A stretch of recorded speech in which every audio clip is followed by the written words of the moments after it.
مکمل ناول انتقام محبت، رائٹر ہے زرش نور۔ زہرا کمرے میں بند دونوں ہاتھوں میں چہرہ چھپائے یک بستہ فرش پر دو زانوں بیٹھی تھی۔ اس کا جسم ہولے ہولے کانپ رہا تھا۔ پچھلے 2 ماہ سے وہ جس لمحے سے ڈر رہی تھی وہ سر پر آن پہنچا تھا۔ لاؤنج میں اس کی آواز گونج رہی تھی اور اندر زہرا جمال کا دل پتے کی طرح لرز رہا تھا۔ اس کی آنکھوں کے سامنے ماں کا بے یقین چہرہ گھوم رہا تھا۔ فاران کی سوالیہ آنکھیں اسے خود پر جمی ہوئی محسوس ہو رہی تھیں۔ مومانی کی اندیکھی تیکھی نظریں اسے اپنے جسم کے آر پار ہوتی محسوس ہو رہی تھیں۔ اس کے بس میں ہوتا تو باہر موجود شخص کا چہرہ نوچ لیتی جس نے اسے بے پردہ کر دیا تھا، بے عزت کر دیا تھا۔ معاشرے میں اس کے وجود کو مسخ کرنے، اسے اندھی اور گہری کھائی میں دھکا دینے کے لیے آن پہنچا تھا۔ اس کے جسم میں ایک سنسنی دوڑ رہی تھی۔ پھر اسے اپنے کمرے کے باہر بہت سے قدموں کی آواز آئی۔ زہرا جمال نے آنے والے وقت کے خوف سے آنکھیں بند کر لی۔ جسم میں لگے زخم تو مندمل ہو جاتے ہیں لیکن روح میں لگنے والے چابکدار الفاظ ہمیشہ کے لیے ناسور بن جاتے ہیں۔ تبھی کان کے پردوں کو چیرتی ہوئی اس کی آواز گونجی، میں اپنی بیوی کو یہاں سے لے جانے آیا ہوں اور دنیا کی کوئی طاقت مجھے روک نہیں سکتی۔ بھاری قدموں کی آواز کمرے کے دروازے پر آ کر خاموش ہو گئی تھی اور پھر دھاڑ سے دروازہ کھول کر وہ اندر داخل ہوا۔ ادھر ادھر نظر دوڑانے کے بعد اس کی نظر ایک کونے میں گٹھڑی بنی بیٹھی زہرا پر رک گئی تھی۔ وہ چھوٹے چھوٹے قدم لیتا اس کے پاس موجود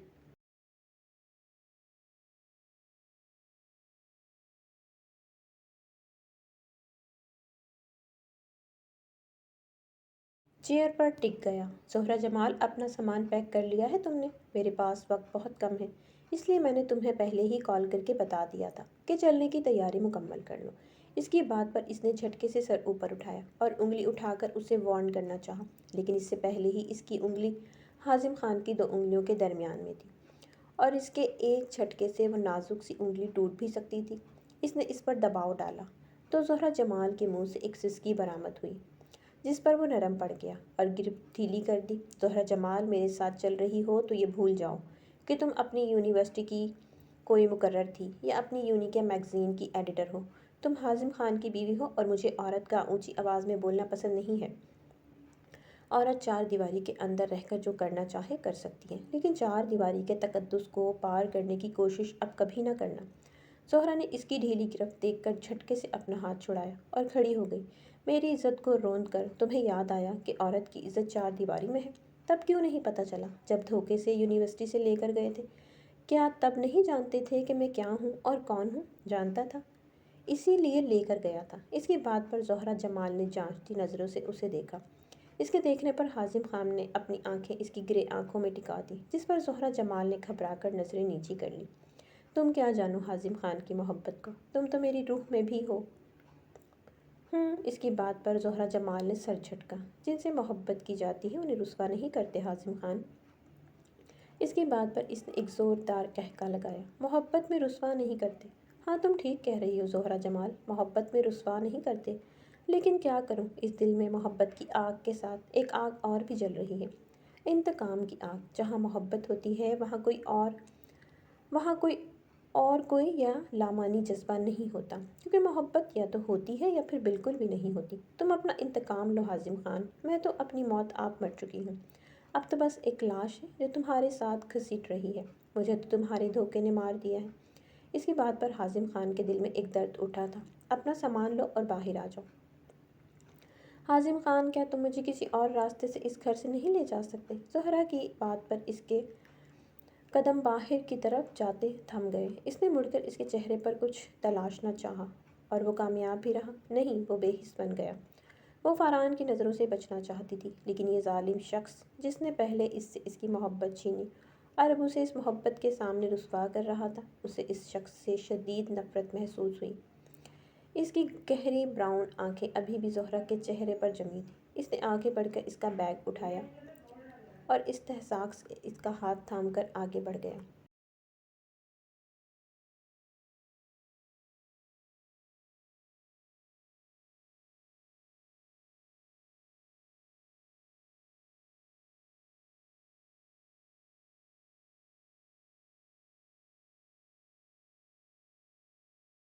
زہرا نے اپنا ہاتھ چھڑانے کی پوری کوشش کی، لیکن اس کی گرفت سخت تھی۔ باہر آ کر اس نے سب پر ایک نظر دوڑائی اور اس کا ہاتھ تھامے بیرونی دروازے کی طرف مڑ گیا۔ زہرا نے بھول کر بھی کسی کی طرف نہیں دیکھا۔ باہر آ کر بلیک سیوک کی فرنٹ سیٹ پر اسے بٹھا کر ٹھا کی آواز کے ساتھ دروازہ بند کرتے ہوئے وہ ڈرائیونگ سیٹ کی طرف بڑھ گیا۔ اس کی گاڑی آگے بڑھتے ہی اس کے پیچھے کھڑی 2 گارڈز کی جیپیں بھی حرکت میں آئیں۔ حازم خان ولد رمیز خان، حاکم علی خان کا پوتا، پاکستان کی سیاست کا ابھرتا ہوا ستارہ، اپنے خاندان کا واحد چشم و چراغ، ناز و نعم سے پلا بڑھا، کچھ بگڑا ہوا آکسفورڈ سے سیاست کی ڈگری لے کر لوٹا تھا، تھوڑا مغرور اور لڑکیوں سے دور بھاگنے والا، سیاست کے تمام داؤ پیچ جاننے والا، اپنے مخالفین کا سر کچلنے والا۔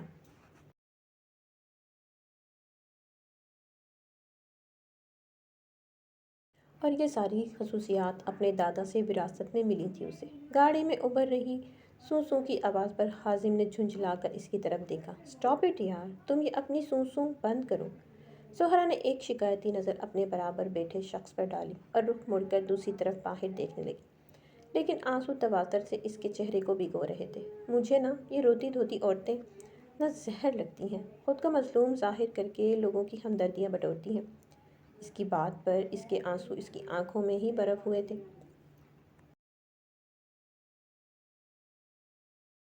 وہ کوئی سخت جواب دینا چاہتی تھی جب حازم نے دوبارہ بولنا شروع کیا۔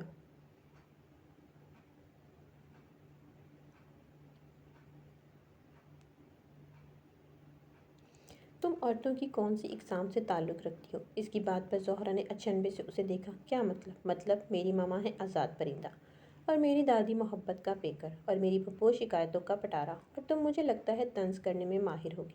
یا پھر اس نے تھوڑی دیر کا وقفہ لیا، سر سے پیر تک اسے غور سے دیکھا۔ زہرا جمال نے سوالیہ نظر اس پر جما دی۔ پھر کیا؟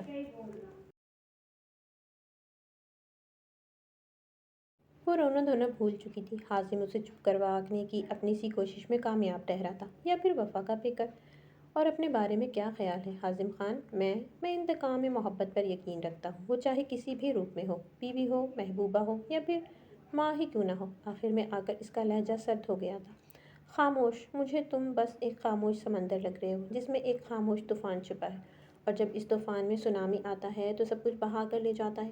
اس کی بات پر حازم خان کی مسکراہٹ سمٹ گئی تھی۔ اس نے گاڑی کی رفتار حد سے زیادہ کر دی تھی۔ سارا راستہ سوتے جاگتے ہی گزرا۔ پورے راستے پھر دونوں کے درمیان کوئی بات چیت نہیں ہوئی۔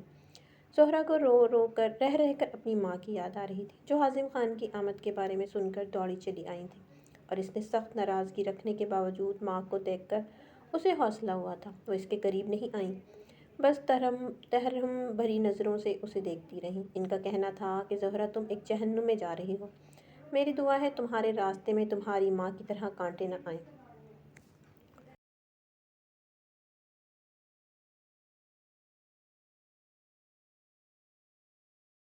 کمرے سے جانے سے پہلے انہوں نے آگے بڑھ کر اس کی پیشانی چومی تھی، اور روتے ہوئے منہ پر ہاتھ رکھ کر باہر نکل گئی۔ اچانک جھٹکا لگنے سے وہ اپنے خیالوں سے باہر آئی تو گاڑی جھٹکے کھاتی ہوئی آگے بڑھ رہی تھی۔ مین روڈ کہیں دور رہ گئی تھی، اب سنگلاخ پہاڑوں کو چیر کر ایک روڈ بنائی گئی تھی۔ زوردار ہچکولے کھاتے ہوئے گاڑی آگے بڑھنے لگی۔ ہم کہاں جا رہے ہیں؟ زہرا کے سوال پہ حازم نے غائب دماغی سے اس کی طرف دیکھا اور اس کے سوال کو سمجھنے کی کوشش کرنے لگا۔ ہم حویلی جا رہے ہیں۔ آپ کے علاقے کا کیا نام ہے؟ درہ مخیر۔ زہرا نے ہونٹ بھینچ لیا۔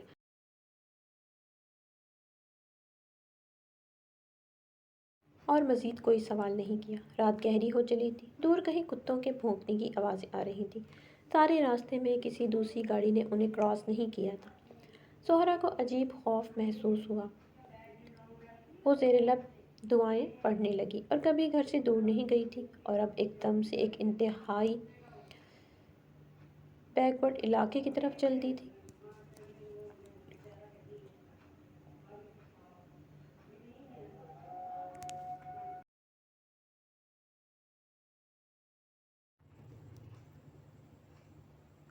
اس کا دل کسی پتے کی طرح لرز رہا تھا، لیکن بظاہر وہ بہادر بنی بیٹھی تھی۔ اب وہ اس شخص کے سامنے خود کو کمزور ظاہر نہیں کرنا چاہتی تھی۔ جلد ہی گاڑی ایک عالیشان حویلی کے آہنی گیٹ کے اندر داخل ہوئی۔ گیٹ کے اندر 10 منٹ کی ڈرائیونگ کے بعد گاڑی ایک جھٹکے سے رکی۔ سیٹ بیلٹ نکال کر حازم خان نے زہرا کو گاڑی سے اترنے کو کہا اور خود بھی گاڑی سے اتر گیا۔ وہ ایک آہنی دروازہ دھکیل کر اندر داخل ہوا۔ اس کی میت میں وہ بھی آگے بڑھی۔ ایک بہت بڑا ہال تھا جس کے چاروں طرف کمرے بنے ہوئے تھے۔ ایک سائڈ سے سیڑھیاں اوپر کی طرف جا رہی تھیں۔ حازم کے اندر داخل ہوتی ایک سائڈ سے ایک ملازم نکل کر سامنے آیا جس نے مؤدب انداز میں اسے سلام کیا۔ حازم نے صرف سر ہلانے پر اکتفا کیا اور سامنے بنے کمرے میں ایک طرف بڑھ گیا۔ وہ بھی اس کے پیچھے ہی اندر داخل ہوئی۔ یہ بہت بڑا کمرہ تھا۔ دروازے کے عین سامنے بیڈ موجود تھا جس پر ایک نورانی چہرے والی ایک بوڑھی عورت بیٹھی تھی، جبکہ ان کے قریب ہی ایک درمیانی عمر کی عورت بیٹھی تھی۔ حازم اندر داخل ہوتے ہی تیزی سے بوڑھی عورت کی طرف بڑھا اور سلام کر کے ان کے گلے لگ گیا۔ وہ عورت اس کے ایک ایک نقش کو چوم رہی تھی، جبکہ دوسری خاتون کی چپتی نظریں دروازے میں کھڑی زہرا پر جمی تھی۔ حازم سے الگ ہو کر اشارے سے زہرا کو پاس بلایا اور بوڑھی عورت کے گرد بازو پھیلا کر بولا، دادو پہچانے ذرا یہ کون ہے؟ انہوں نے اپنی اینک صحیح کرتے ہوئے غور سے زہرا کو دیکھا اور پھر ڈبڈبائی ہوئی آنکھوں سے حازم کو دیکھ کر اٹک اٹک کر اس کا نام لیا۔ زہرا؟ حازم نے جواب میں اسبات میں سر ہلایا، جبکہ ساتھ موجود خاتون نے چونک کر زہرا کا جائزہ لیا۔ گرے کلر کے سادہ سے سوٹ پر بڑی سی شال لی جس نے اس کا آدھا چہرہ بھی چھپا رکھا تھا۔ اسے دیکھ کر کچھ سوچ کر وہ مطمئن ہو گئی تھی۔ دوسری طرف زہرا اپنا نام سن کر حیران ہوئی۔ دادو نے اس کے باہیں پھیلا دی اور وہ بھی تھوڑا جھجک کر ان کی باہوں میں سما گئی۔ ان کے گلے لگ کر اس نے آنکھیں موند لیں۔ اسے ان سے جانی پہچانی خوشبو آ رہی تھی۔ اس نے آنکھیں کھولیں تو نظر ان کے سامنے بیٹھے حازم پہ پڑی، جو آنکھوں میں ایک جہان سمائے اسے دیکھ رہا تھا۔ زہرا کے دیکھنے پر اس نے نظریں پھیر لیں۔ زہرا کو اور دادو نے اپنے قریب بٹھا لیا۔ وہ سر جھکا کر ان کے قریب ٹک گئی۔ لڑکی، تمہیں ماں نے یہ نہیں سکھایا کہ آس پاس موجود لوگوں سے بھی سلام دعا کر لیتے؟ ان کی بات پر اس نے سر پٹا کر جلدی سے سلام کیا، جس کے جواب میں انہوں نے نخوت سے سر جھٹک کر جواب دیا۔ پھوپھو رانیہ کدھر ہے؟ حازم کے سوال پر وہ کھل اٹھی۔ بیٹا ساتھ ہی آئی ہے، وہ اماں جی کے لیے سوپ بنانے کچن تک گئی ہے۔ تبھی دروازے سے ایک بہت ہی خوبصورت نفیس سی لڑکی اندر داخل ہوئی۔ حازم کو دیکھ کر اس کا چہرہ کھل اٹھا۔ وہ سوپ کی ٹرے ٹیبل پر رکھ کر حازم کی طرف بڑھی۔ ارے حازم، آپ کب آئے؟ زہرا کو دیکھ کر باقی کی بات اس کے منہ میں ہی رہ گئی۔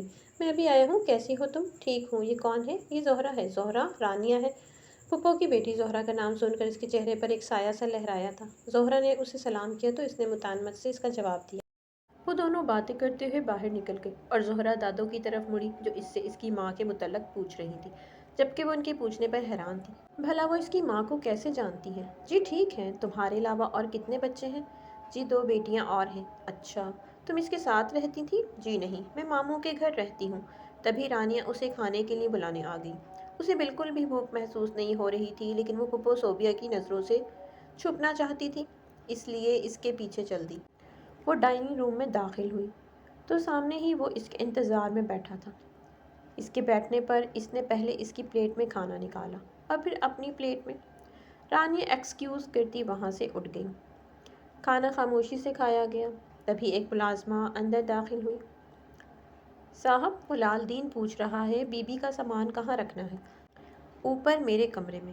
اس کے جواب پر زہرا کو پانی پیتے ہوئے زور کا اچھو لگا۔ حازم نے ایک اسپاٹ نظر زہرا پر ڈالی اور ملازمہ کو جانے کا کہہ کر واپس اپنی پلیٹ پر جھک گیا۔ زہرا کا کھانے سے جی اچاٹ ہو گیا۔ کھانا ختم کر کے نیپکن سے ہاتھ صاف کر کے وہ دونوں بازو ٹیبل پر ٹکا کر زہرا کی طرف مڑا۔ بولو، کیا کہنا چاہ رہی ہو؟ وہ جو اس سے بات کرنے کے لیے الفاظ ڈھونڈ رہی تھی، اس کے سوال پر حیران رہ گئی۔ وہ میں اس نے تھوک نکلا۔ آپ میرا سامان دادو کے کمرے میں رکھوا دیں، میں ان کے ساتھ رہ لوں گی۔ اور کچھ؟ تیزی سے اگلا سوال آیا تھا۔ شادی مجھ سے کی ہے یا دادو سے؟ ہر بیوی شادی کے بعد اپنے شوہر کے ساتھ ہی کمرہ شیئر کرتی ہے۔ آگے تم سمجھدار ہو، مزید ایکسپلین کرنے کی ضرورت تو نہیں ہے۔ وہ اپنی بات مکمل کر کے چلا گیا۔ زہرا کھانا کھانے کے بعد سر تھامے وہیں بیٹھی رہی۔ ملازمہ برتن اٹھانے آئی تو وہ بھی باہر نکل آئی۔ باہر آ کر اسے سمجھ نہیں آئی کہ وہ کون سے والے کمرے میں گئی تھی۔ تبھی ایک دروازے سے صوبیہ پھوپھو اور رانیہ باہر نکلی۔ زہرا کو سامنے دیکھ کر رانیہ اس کی طرف بڑھی۔ ارے تم یہاں کیوں کھڑی ہو؟ نہیں بس ویسے ہی۔ اچھا، تم میرے ساتھ آ جاؤ میرے کمرے میں۔ اس کی بات کو زہرا نے غنیمت جانا اور اس کے ساتھ قدم بڑھا دیے۔ تبھی دادو کے کمرے سے حازم باہر نکلا۔ اسے دیکھ کر وہ ٹھٹک کر رہ گیا۔ زہرا، آ جاؤ نا۔ رانیہ کی پکار پر وہ اس کی طرف بڑھی۔